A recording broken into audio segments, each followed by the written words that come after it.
que é tão difícil sobressair na nossa sociedade? Mais do que isso, o que faz algumas pessoas ficarem sabotando umas às outras? Essa vai ser a pergunta desse vídeo. O filósofo que nós falaremos hoje e que tentará responder essas perguntas é o Friedrich Nietzsche. Esse cara, ele é mais do final da modernidade. Ele vai fazer a filosofia, como ele vai dizer assim, eu vou fazer filosofia a marteladas. Então, diferente de outros filósofos mais tradicionais, ele não está preocupado em construir um sistema filosófico. Ele está mais preocupado em simplesmente acabar do jeito que ele conseguir com a filosofia que existe. Então, a preocupação dele é de criticar a filosofia que existia. O Nietzsche ele vai admirar muitos filósofos gregos e ele vai tentar trazer elementos da Grécia para a modernidade. E fazendo isso para criticar o que ele achou que tinha sido destruído a filosofia, que a filosofia tinha deixado de ser o que ela serviria. Então, a pergunta que nós iremos explorar dele, os conceitos que nós vamos explorar dele dessa vez, são os conceitos de bem e de mal. Ele vai observar as questões do bem e do mal e ele vai dizer assim, tá, mas vamos falar sério, o bem existe? E ele vai dizer, não, porque toda noção que nós temos de bem, ela foi sendo construída ao longo do tempo. Ah, o bem é ajudar o próximo, mas por que é? Daí ele foi investigar. Ele foi voltando no tempo, buscando o que eram os conceitos, ele vai dizer assim, bem não existe. Se inspirando num outro filósofo chamado David Hume, ele vai dizer, tá, mas pegar uma ação má, me aponta o mal, me diz aonde que ele fica. Pega um caso muito tradicional de um homem sendo assassinado. Então nós teremos um cara aqui que vai ser haha, com uma faca na mão, né? Haha, e uma outra pessoa do lado que vai gritar. Ah! E a pessoa com a faca vai... O cara aqui do lado vai dizer, oh, meu Deus, estou morrendo! E nessa cena, a pergunta que o David Hume faria é, tá, mas aonde está o mal aqui? Está nas facadas? Está numa pessoa morrendo? É aonde que fica o mal? E o Nietzsche, observando este argumento, vai dizer, de fato, o mal não existe. Ele é uma construção humana. O ser humano observa essa cena e vai dizer, eu não gostaria de estar no lugar do que toma a facada. Logo, eu acho que matar pessoas com facas é ruim. Então, esse será o argumento principal que o Nietzsche vai utilizar para dizer, olha, o bem e o mal não existe, tu não consegue fundamentar o bem. E se tu não consegue fundamentar o bem, ou seja, dizer aonde que ele se sustenta, aonde ele se baseia, logo ele não deve existir. Ele fará o mesmo com Deus. Ele vai dizer, tá, mas e Deus existe? Então, o Nietzsche vai ser um dos filósofos que dizer Deus não existe e se existir eu sou indiferente a ele.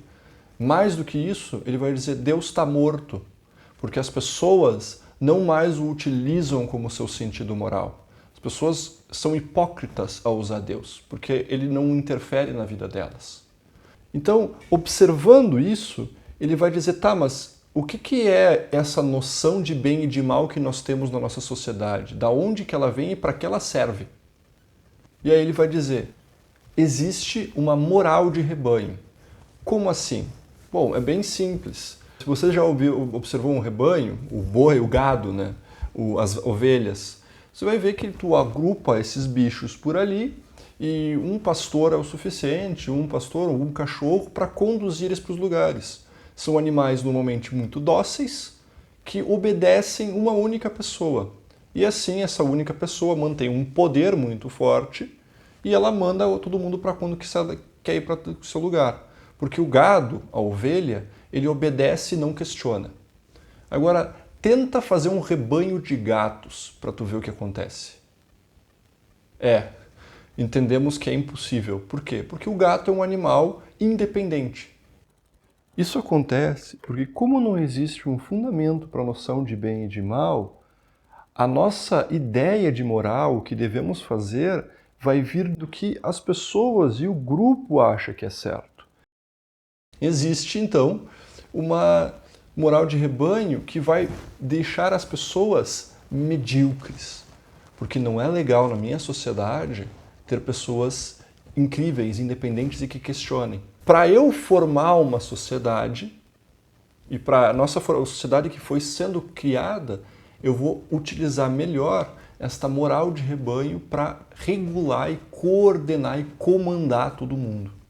As pessoas normais, e vamos pegar uma pessoa normal como o nosso exemplar aqui, o Bob.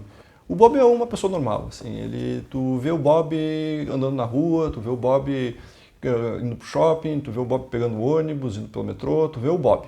O Bob é esse cara básico ali. A pessoa normal é muito difícil de se destacar na sociedade. É o que mais vai acontecer com nós, vai ser uma dificuldade muito grande de ser o cara. Então vai ter um monte de gente, um monte de Bobs que vão tentar e nunca vão sair do lugar, eles não vão ser bons em nada. Ou melhor, eles não vão ser excepcionais em nada. E a pessoa sabe disso. Porque para tu ser excepcional em alguma coisa, se alguém já tentou fazer isso, ela sabe que vai custar muito tempo, muito esforço e muita resistência ao fracasso, porque tu vai falhar um monte. Ao invés de tu tentar se destacar e buscar essa excelência e ser o melhor, é muito mais fácil tu buscar a proteção do grupo. Ao invés de eu tentar me destacar, ser o melhor da minha área e fazer um esforço e possivelmente fracassar ou enfrentar a possibilidade do fracasso e mais, enfrentar o rebanho. É mais cômodo eu apenas aceitar o rebanho e me juntar a eles. A moral de rebanho vai obrigar as pessoas a se conformarem. E eu quero que preste atenção nessa palavra, na conformar-se. O conformar é colocar em forma, entrar no formato. Então, quando eu conformo uma pessoa, eu dou forma para ela. Quando eu me conformo, eu entro na forma de alguma coisa já pré-definida.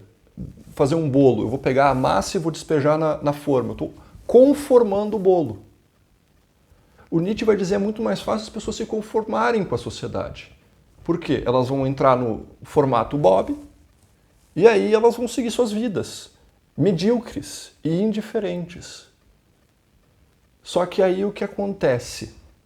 O Bob vai ser um frustrado, porque a moral de rebanho é uma moral das pessoas frustradas. Eles tinham sonhos, e todo mundo tem sonhos. Todo mundo queria alguma coisa, mas nem todo mundo consegue. E aí eu vou sofrer, porque todo mundo sofre. Porém, algumas pessoas, elas não conseguem resistir ao sofrimento. Elas vão ter que achar um culpado. E o culpado vai ser elas? Claro que não. As pessoas, é muito difícil tu aceitar os próprios erros, os próprios defeitos, aceitar a própria mediocridade. É muito difícil fazer isso. Então é mais fácil eu achar um culpado fora de mim. O Nietzsche vai dizer assim: por que cada sofredor busca instintivamente uma causa para seu sofrimento? Mas, mais precisamente, um autor. Ainda mais especificamente, um autor culpado que pode sofrer. Então, eu estou sofrendo. Eu preciso de alguém para culpar. Alguém fora de mim. E alguém que vai sofrer se eu o culpar. Porque não é legal eu botar a culpa do meu sofrimento na pessoa que não é indiferente. Então eu vou chegar lá assim: você é o culpado de eu sofrer. E a pessoa vai dizer: dane-se. E daí? Não é. Agora, se eu pegar um cara e dizer: você é o culpado do meu sofrimento, e dizer: sério? Pronto. Esse cara pegou a isca da moral de rebanho. Esse cara aí, eu coloquei minha culpa nele. E é muito fácil de colocar culpados. Na moral de rebanho, todo mundo fica se apontando o dedo e ninguém se assume. Porque assumir o sofrimento que possui é coisa para um outro tipo de pessoa. Nietzsche vai chamar de super-homem ou Übermacht. Eu acho que é assim que se fala.